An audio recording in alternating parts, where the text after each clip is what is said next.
Hello. Hi, Green. I'm Dennis House with WTNH, the ABC station in Connecticut. And as you mentioned, the president is coming here on Friday for Senator Murphy's gun summit at the University of Hartford. And I'd like to know, why is Connecticut so important to the president to make this argument for more gun control and more gun safety? Okay. Just Dennis House, right? Yes, Dennis House. Okay. Good to see you, Dennis. Thanks for. Nice to see you, and thanks for your time today. Okay. So look, we were talking about earlier, moments ago, about the importance on the work that we need to continue to do, to talk about the work that we need to continue to see on protecting communities. And so the president believes that this is a critical trip, an important trip, as we see the upcoming anniversary of the bipartisan Safer Community Act, which resulted in decades of work. We hadn't seen bipartisan legislation on really dealing with gun violence in 30 years, and this is something that the president was able to do. Let's not forget the more than 24 pieces of executive actions that he was taking. So he's going to highlight the progress at the state level and call for state legislators across the country and Congress to take additional action. That's what you're going to hear from the president. Connecticut has been a leader on gun safety legislation in the decade following the tragedy, as you know, at Sandy Hook.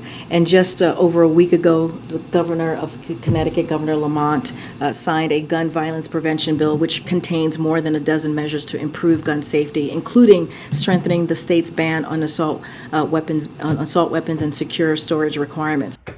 Biden comes up to Connecticut to praise Governor Lamont for passing a gun violence bill that has nothing to do with crime.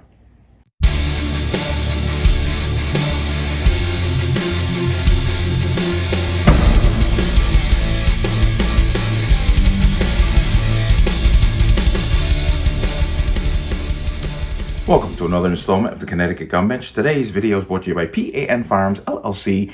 P.A.N. Firearms, the NRA certification and multifaceted gun training. You can reach us at 203-300-6343 or use our website at www.panfirearmsllc.com. As always, there'll be a link in the description box below. And if you like my channel, like my content, and what I do here, you can support me with the link in the description box. Everything is appreciated. But let's talk about this. Now, this happened yesterday, June 16th on Friday. Biden took the time out of his busy schedule to come up to Connecticut for what they called a major gun safety summit. It was called the Safer Communities Summit. And what it was in reality was an anti-gun propaganda rally and nothing more. And the usual grifters were there: Blumenthal, Murphy, Lamont, and of course Biden himself. And they paraded all these victims of gun violence and survivors of gun violence through. And I found it ironic that they called it the Safer Communities Act. But I noticed that they did not have, the Sanchez family was not there. Dr. Pettit was not there. You know, both these people, these families lost their loved ones to tragic murders. But because they weren't shot by guns, they just don't care about them, because that's the reality. Well, I'm just going to brief over what little information here. I'm going to try to bring it up. There we go. So this was obviously written prior to Biden showing up, but once again, it's going to give you the gist of what's going on. But Biden to visit Connecticut for a major gun safety summit. Now, when they say gun safety, let me be clear about what gun safety means to these people. Gun safety means gun bans. That's, you know, they're just using colorful language, much like the Inflation Reduction Act. Okay. They spend a whole lot of money and inflation did not reduce guns. It's the same thing. It's the same thing. Gun safety. Gun safety means we don't want the public to own firearms. That's the reality. Don't think anything differently. But real quick here. President Joe Biden will travel to Connecticut on Friday to join lawmakers and administration officials at a summit in West Hartford to commemorate 1 year since Congress passed the first major gun safety bill in decades. The White House confirmed to the Connecticut Mayor on Saturday that he will speak at the summit during his visit to the state. He plans to focus on the law championed by Connecticut's U.S. senators and his continued push for Congress to do more on the issue of gun reform. Of course, he's talking about Murphy and Blumenthal, Mutt and Jeff, but, quote, during the president's trip to Connecticut, he will discuss progress made to reduce gun violence, which it hasn't. It hasn't. Gun violence continues. Violence continues. They haven't reduced anything. But including through the Bipartisan Safer Communities Act, and how Congress needs to seize the momentum and take more action, a White House spokesperson said. And once again, don't let them lie to you. When they say needs to seize the momentum and take more action, they're talking about banning firearms from the hands of civilians. That's all they're talking about. They're not talking about making anything safer. They're not talking about criminals. They're not talking about crime. They're talking about you and your access to the Second Amendment. That's what they're talking about. Members of the Biden administration, including Secretary of Education Miguel Cardona, will also be involved with the National Safer Communities Summit at the University of Harvard. Cardona is the former commissioner of the Connecticut State Department of Education. Senator Chris Murphy, Senator Richard Blumenthal, two national gun safety groups, Giffords and Everytown for Gun Safety, are hosting the summit to keep advancing their legislative priorities to curb gun violence while marking the passage of the Bipartisan Safer Communities Act. Now, once again, here's that little play on words. They say it's bipartisan because they got 7 Rhino Republicans to come on board with it. Okay? But those 7, in addition to the majority Democrats, that's how they come to this bipartisan wording. Once again, it's a lie. You got 7 Republicans to come onto the side of this thing. That's it. Biden has strong ties to Connecticut and its lawmakers who have endorsed his re-election campaign for 2024 because they're a bunch of fucking Democrats. Who else going to endorse? The president has tapped Murphy and Governor Lamont to serve as campaign surrogates to engage with voters and amplify his messaging. Lamont, who signed this law into law this week and update Connecticut gun law, is also expected to speak at the summit.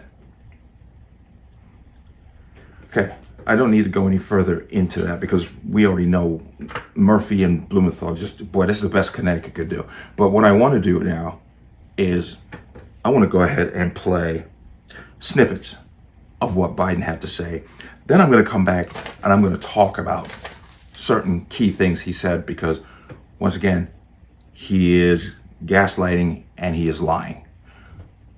I hope you can stomach your way through this, but here we are. Hello, hello, hello. I think maybe your patience exceeds your good judgment. Governor Lamont, Connecticut delegation, which is incredible. I think on this issue and many others, you're the best delegation in the United States of America. That's the truth. Look, folks, a year ago, the conventional wisdom was we would never get any Republicans to support gun legislation, period. That was the conventional wisdom. And all the usual obstacles would block us once again, but it didn't happen. Instead, I signed into law the Bipartisan Safer Communities Act, which you've referenced several times today, which many have described as the most significant gun safety law in 30 years, and it is. But for me, and for most of you, here's what it really is. It's an important first step. We did pass the most meaningful gun safety law in 30 years. We did overcome an unrelenting opposition of the gun lobby to gun manufacturers and so many politicians who hide behind the belief that they'll never have to pay a price for their inaction when they oppose common sense gun legislation. And we beat them. We beat them. We all want our kids to have the freedom to learn, to read and to write, instead of learning how to duck and cover in a classroom. And above all, we all agree, we are not finished. We are not finished. We are not finished. Here's a quick summary of what this law is doing. It's already allowing the Justice Department, through the FBI, to run enhanced background checks on young people under 21 trying to buy a firearm. This legislation has already provided more than $230 million for states to expand the use of tools like the red flag laws, as my son was the first to enforce when he was Attorney General. More people die from gun violence as a consequence of suicide than anything else that happens in the nation. Suicide. We fought like hell to close the so-called boyfriend loophole. If, in fact, you had a stay-away order issued against a man or a woman because of your boyfriend or girlfriend, and they weren't your spouse, then guess what? They decided, the last minute, they decided not to impose this limitation on being able to own a weapon. For the first time ever, we explicitly made gun trafficking a federal crime. And said, what the hell, it wasn't already? No, I'm serious. Think about it. You go home and tell your mother, father, brother, sister, aunt, uncle that, well, gun traffic is now a crime. They're going to look at us like, what are you talking about? It's always been a crime. It wasn't a crime. We did the same thing for straw purchases. That's when a middleman who can pass the background check buys a gun, uses it for someone who can't pass the background check. It's now a federal crime if you do that. And finally, we finally clarified who needs to register as a federal licensed gun dealer. Because a federally licensed gun dealer is required by law to run background checks on those he's selling a weapon to. And in most cities, down in Philadelphia and New York, areas I know well, like up here, you'd see a truck pull to the curb and selling weapons, selling guns, selling AR-15, selling weapons. Well, guess what? You do that now, you go to jail. Heard that and you saw that. Okay. Now I've discussed a couple of things that you heard him saying here, where they, you notice the behind them, the Safer Communities Act backdrop. And I'm like, yeah, but it's only a safer communities if you're shot. If you're stabbed to death or have your family murdered in your house and have to burn your house down, they don't care about you, okay? Because you have no cognitive value to their agenda. But notice where he said, when he's talking about all these gun laws, we are not finished. He is telling you up front. He is telling you up front. The goal of this whole thing is to ban firearms from the hands of the public. That's what they're after. This is what this is all about. It's the slow roll. It's going to start with these so-called weapons of war. Next thing you know, it's going to be anything that can take a magazine. Then it's anything that can shoot multiple rounds. It's a slow roll. Pay attention. But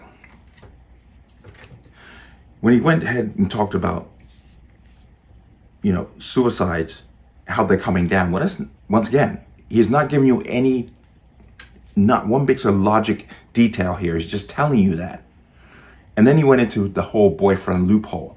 Notice the thing he's talking about is called the boyfriend loophole. So the entire ideal is put on men.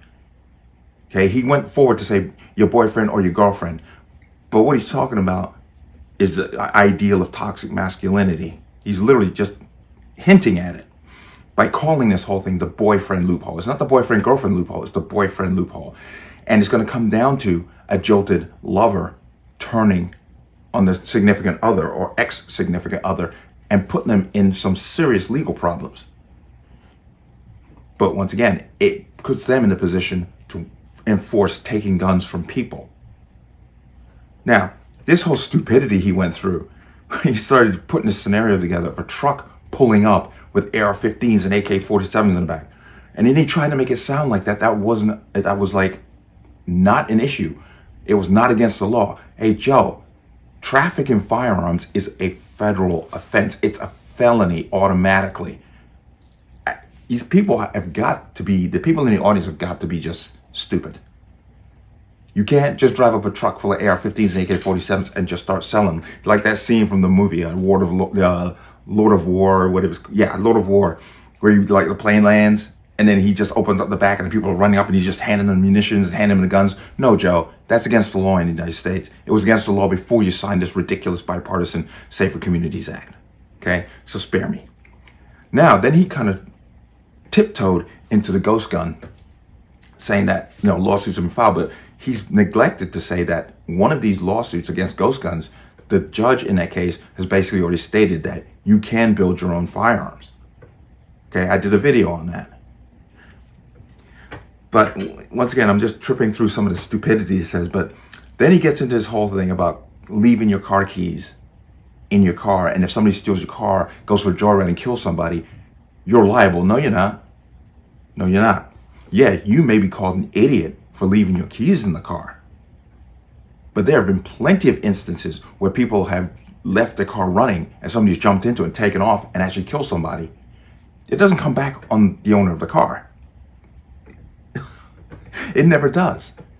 It's not the owner's fault that this person decided to steal the car. Now, they're an idiot for leaving their car running with the keys in it, but they're not legally liable for anything that that person does with that car after they steal it. If they give them the car, That's a different story.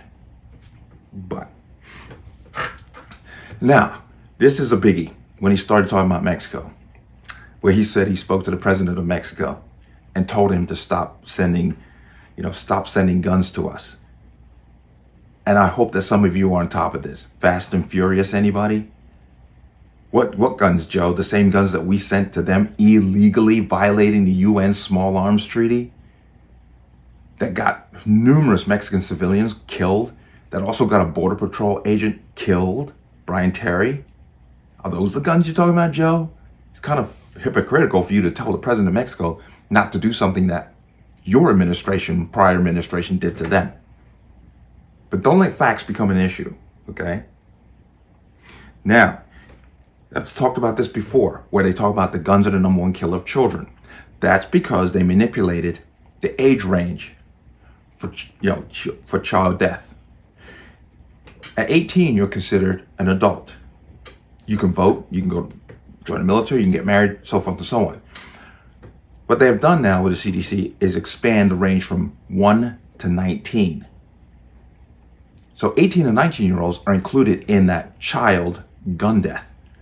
That does not count for gang beefs, inner city violence, St. Louis, Chicago, the usual places, Detroit.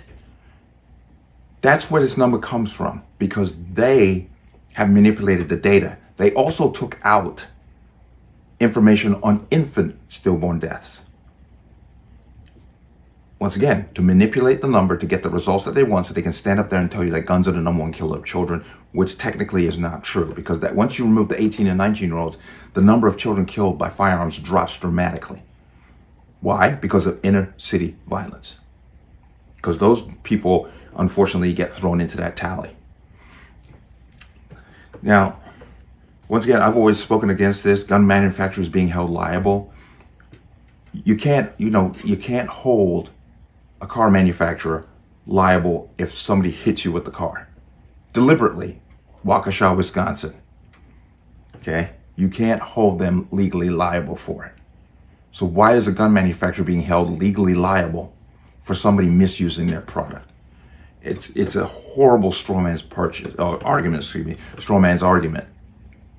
to say that somehow somebody's responsible when that responsibility is only applied to the gun manufacturers. It's not applied to SUV manufacturers. It's not applied to knife manufacturers. It's not applied to axe manufacturers or baseball bat manufacturers or anyone else. Only gun manufacturers. But once again, and then at the end there, he went off on his little praising of Lamont passing this bill claiming to curb gun violence. And I said this before, and I have to sound like a parrot when I keep repeating it. But the bill that Lamont just passed is not going to solve gun violence. He's not going to solve any kind of violence. But what they're doing is establishing a foundation for the next set of gun laws. SB 1160 to HB 6667 is going to lead to the next set of gun laws, because violence will continue, and they're just going to stand up like a bunch of jackasses and say we need to do more. And what more means is more gun bans. But as I said, this summit was nothing more than gaslighting, propagandist, anti-gun tripe, and it was nonsense. You know, parading these people through like that, I found to be very disturbing. You know, because people are losing their lives all over this country every day for all different kinds of reasons and all different kinds of implements. Yet we seem to once again just turn a blind eye to their suffering to then exploit people who have died a specific way so an agenda can be pushed. I find that very disturbing. But old Joe there was not going to leave, not leave without, letting us know just where he's at. So he did not disappoint this time either. And it's the least consequential part of this whole meeting for you, I promise. All right? God save the Queen, man.